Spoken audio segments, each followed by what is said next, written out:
Hello everyone, and welcome to another News Coolum video and another charging site review and another charging site review in Lodi. So apparently Lodi got really busy in the last year or so. I haven't really been down through here thanks to the pandemic, but well, there are now 3 new charging sites all along a 10-15 mile strip between Highway 99 and Interstate 5. And this is maybe the most important of them, right? Because this is a ChargePoint site in Flag City, Lodi, just off of Interstate 5. And, you know, even just 6 months ago, every time that I would drive by this area on I-5, I would say, this would have been a great place for a charger, right? Because it's one of those places where I was always wanting to have a charger to stop at. Just a nice freeway exit, a lot of travel amenities here.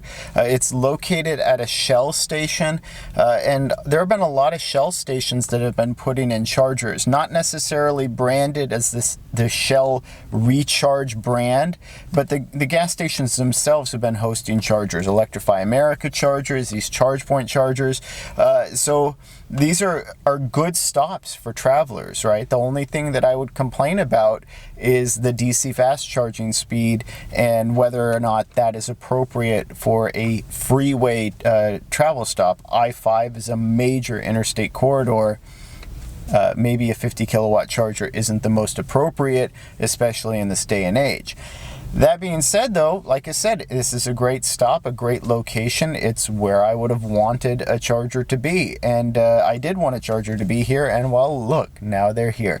So might as well just jump right into a site score, because even though this is just a very basic, generic 2 DC charger, 2 AC charger, ChargePoint sites, it actually scores fairly high because it ticks a lot of boxes off that, you know, help travelers, help EV travelers. So let's just jump right into a site score. All right, so first, as far as access is concerned, it's getting a 9 out of 10. It's right off the freeway. It's easy to get into. There's a big parking lot. You're not competing with traffic. Again, people who come to convenience stores, people who come to gas stations, they're here for a purpose and then they leave. So you're not fighting over a place to park, right? The only knock on this in terms of score is there's no full pull-through parking. So sure, if you're pulling a trailer, say you got a GMC Hummer EV or a Rivian R1T and you're hauling around a 5,000, 10,000 pound trailer, you're probably not going to want to use a 50 kilowatt charger. It's just too slow. But, you know, a smaller vehicle pulling a trailer might. But regardless, we're setting a bad precedent here. If you want to stop and charge and you're towing a trailer, you shouldn't have to detach and park the trailer somewhere and then come park and charge. That just shouldn't happen. And I think charging site providers need to start accounting for that reality, right? That we are now starting to see EVs on the market and coming to market that have the ability to tow and need to be afforded the same access that the gasoline cars at this very same facility get with their full pull-through parking. So that's an area where I'm not going to budge on my scoring, and it's only getting a 9 out of 10 for access. In terms of amenities, though, this is getting, again, a 9 out of 10.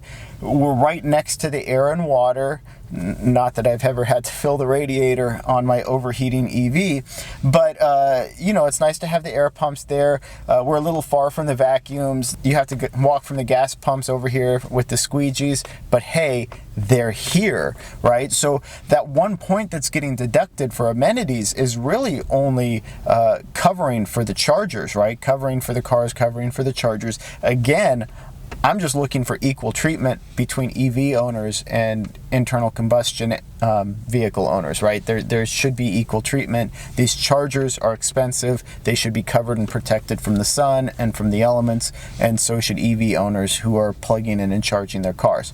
So again, that's why it's getting a 9 out of 10 for amenities. Otherwise, lots of restaurants around here. I ran in and grabbed some coffee to have with my brownie that I didn't get from finish eating from breakfast earlier. So you have all of the amenities around, and the level 2 charger here is a 6.6 kilowatt charger, which is faster than the last ChargePoint I charged at. But more to the point, even though this is a travel-oriented stop, we're right next to a motel hotel that you can stay at, right? So level 2 AC charging here makes a lot of sense. It's getting a 9 out of 10 for amenities. Now, in terms of site concentration, again, I consider 3 chargers at this point to be that sort of bare minimum average. You get 5 out of 10 for that. This only has 2 DC fast chargers. This is a 4 out of 10 for site concentration.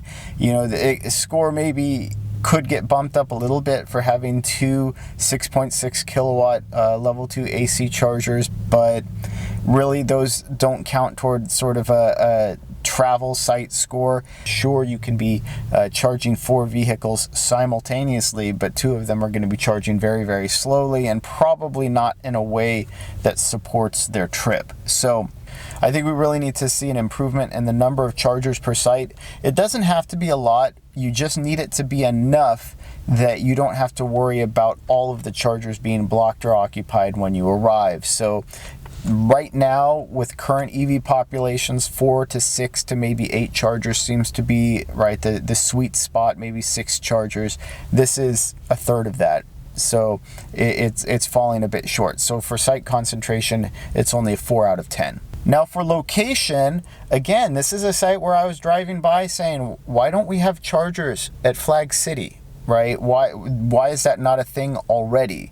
And so, yeah, this is an important site. It's just off of I-5, right? Heavily trafficked interstate corridor in a high EV owning population state. It's a 9 out of 10 for location.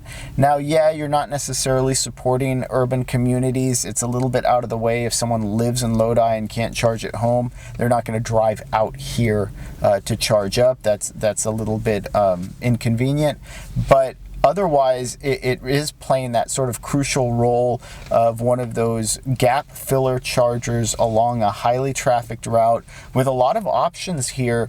So this makes a good travel stop. This is an important location to have to give some alternatives, give some backup, some redundancy, everything else. So it's a strong site. It's a good place to have a charger. It's getting a 9 out of 10 for location.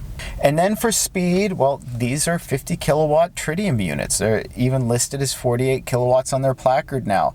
These aren't fast chargers, and they're nowhere near fast enough for travel purposes.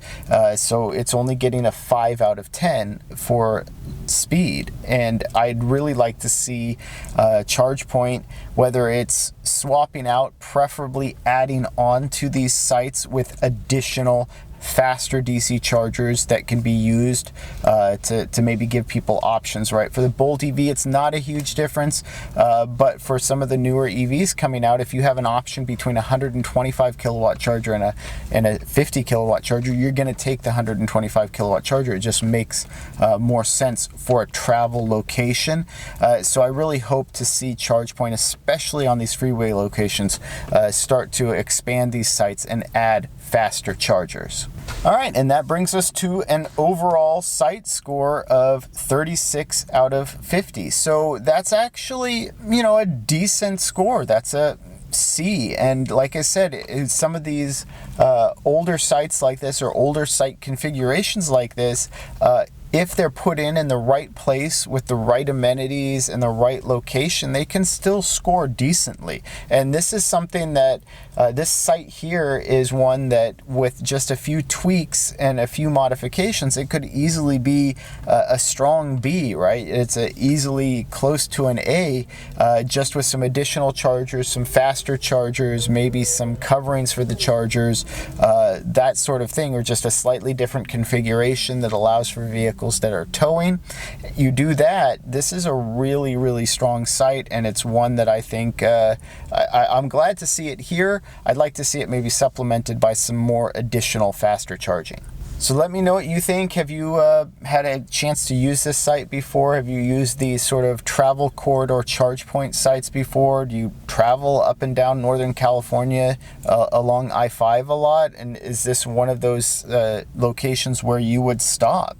If you enjoyed this video, please like and subscribe. It really helps out the channel, and thank you for watching.